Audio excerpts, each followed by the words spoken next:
ମାଲକାନଗିରି ଛତିଶଗଡ଼ ସୀମାନ୍ତ ବିଜାପୁର ଜିଲ୍ଲାର ଗାଙ୍ଗାଲୁର ବାସାଗୁଡା ଏବଂ ଜାଙ୍ଗାଲା ଜଙ୍ଗଲରେ ଯବାନଙ୍କ କୁମ୍ବିଂ ଅପରେସନ ବେଳେ 16 ଜଣ ହାର୍ଡକୋର ମାଓବାଦୀ ଗିରଫ ଏବଂ ସେମାନଙ୍କ ନିକଟରୁ ଆଇଇଡି, ଟିଫିନ୍ ବୋମା, କୋଡେକ୍ସ, ତାର ଓ ଜିଲୋଟିନ୍ ଷ୍ଟିକ୍ ଆଦି ଅନେକ ବିସ୍ଫୋରକ ସାମଗ୍ରୀ ଜବତ ହୋଇଛି। ହୀରାକୁଦ ଜଳଭଣ୍ଡାରର ଉପରମୁଣ୍ଡରେ ପ୍ରବଳ ବର୍ଷା ଯୋଗୁଁ ଜଳଭଣ୍ଡାରର ଜଳସ୍ତର ବୃଦ୍ଧି ପାଇବାରେ ଲାଗିଛି।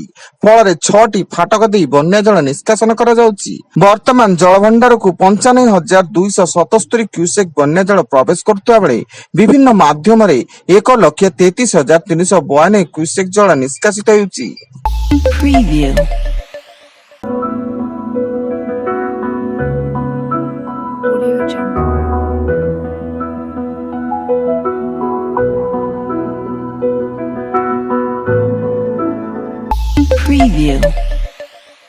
ଗୋପାଳପୁର ଥାନା ପରିସରରେ ପୁରୁଷ ବନ୍ଧୁଙ୍କ ସହ ଥାନାକୁ ଯାଇଥିବା ଜଣେ ନାବାଳିକା ଛାତ୍ରୀ ଫିନାଇଲ ପିଇ ଗୁରୁତର ହେବା ଘଟଣାରେ ପୋଲିସ ପୁରୁଷ ବନ୍ଧୁ ଯୋଗିଆପଲ୍ଲୀର କେଦାର ଦାସ ଏବଂ ଗୋପାଳପୁରର ହୋଟେଲ ମାଲିକ ଯୋଗେନ୍ଦ୍ର କୁମାର ସିଂଙ୍କୁ ଗିରଫ କରି କୋର୍ଟ ଚାଲାଣ କରିଛି ଏବଂ ଘଟଣାର ତଦନ୍ତ ଚଳାଇଛି।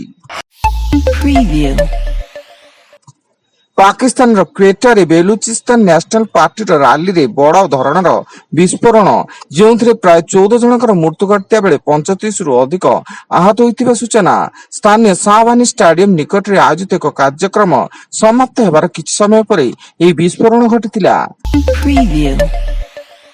ସମ୍ବଲପୁର ଧନୁପାଲି ଥାନା ଭୂତାପଡାରେ ନିଶା କାରବାରକୁ ନେଇ ଯୁବକଙ୍କୁ ହତ୍ୟା। ମୃତ ଯୁବକ ଜଣକ ହେଲେ ଏମଡି ରିଙ୍କୁ। ତାଙ୍କୁ କିଛି ଯୁବକ ଛୁରାମାଡ଼ କରି ଲହୁଲୁହାଣ କରିଥିଲେ। ଖବର ପାଇ ପରିବାର ଲୋକେ ତାଙ୍କୁ ଜିଲ୍ଲା ମୁଖ୍ୟ ଚିକିତ୍ସାଳୟରେ ଭର୍ତ୍ତି କରିଥିଲେ, କିନ୍ତୁ ସେଠାରେ ଡାକ୍ତର ତାଙ୍କୁ ମୃତ ଘୋଷଣା କରିଥିଲେ। ଆଫଗାନିସ୍ତାନରେ ଘଟିଥିବା ଶକ୍ତିଶାଳୀ ଭୂକମ୍ପରେ ଏପର୍ଯ୍ୟନ୍ତ 1411 ଜଣଙ୍କର ମୃତ୍ୟୁ ଘଟିଛି ଏବଂ 5,412ରୁ ଅଧିକ ଘର ଭୂକମ୍ପରେ ପ୍ରଭାବିତ ହୋଇଥିବା ବେଳେ 3,000ରୁ ଅଧିକ ଲୋକ ଆହତ ହୋଇଛନ୍ତି। ଏଥିସହ ଅନେକ ଭଗ୍ନାବଶେଷ ତଳେ ଫସି ରହିଥିବା ସୂଚନା ମିଳିଛି। ଏହା ବ୍ୟତୀତ ଭାରତୀୟ ମିଶନ ଅଧୀନରେ 15 ଟନ ଖାଦ୍ୟ ସାମଗ୍ରୀ ପଠାଯାଇଛି।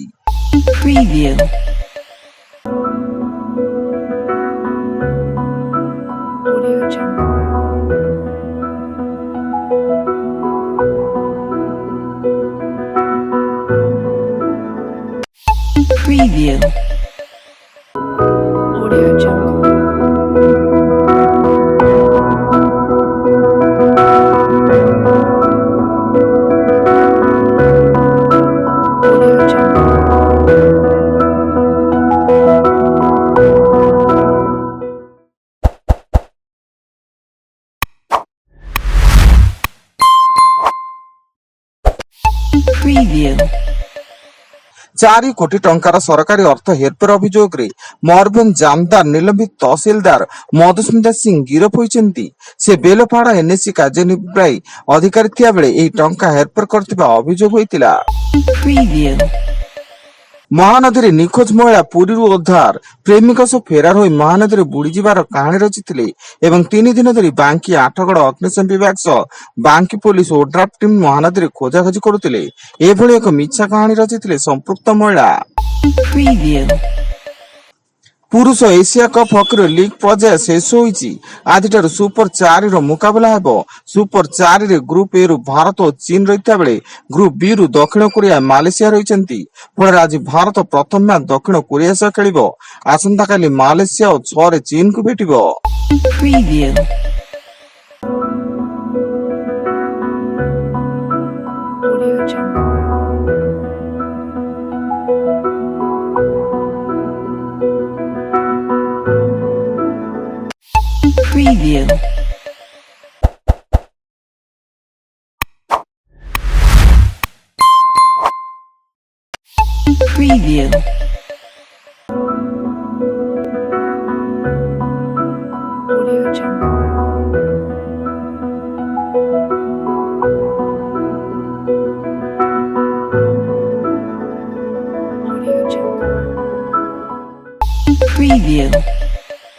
ଏବଂ ବଲାଙ୍ଗୀର ଜିଲ୍ଲା କଣ୍ଟାବାଞ୍ଜି ବିଧାନସଭା କ୍ଷେତ୍ରର ବଙ୍ଗମୁଡ଼ା ବ୍ଲକର ବେଲପଡ଼ା ପଞ୍ଚାୟତରେ ମନରେଗା ଯୋଜନାରେ ବ୍ୟାପକ ଦୁର୍ନୀତି ହୋଇଥିବା ନେଇ ଶତାଧିକ କଂଗ୍ରେସ କର୍ମୀ ଏକ ଶୋଭାଯାତ୍ରାରେ ବାହାରି ବ୍ଲକ ଅଫିସରେ ପହଞ୍ଚି ସେଠାରେ ଏକ ବିକ୍ଷୋଭ ପ୍ରଦର୍ଶନ କରି ବ୍ଲକ କାର୍ଯ୍ୟାଳୟ ଘେରାଉ କରିଥିଲେ ଏବଂ ମନରେଗା କାର୍ଯ୍ୟ ଦୁର୍ନୀତିର ତଦନ୍ତ ଦାବି କରି ରାଜ୍ୟପାଳଙ୍କ ଉଦ୍ଦେଶ୍ୟରେ ଦାବିପତ୍ର ଏବିଡିଓଙ୍କୁ ପ୍ରଦାନ କରିଥିଲେ।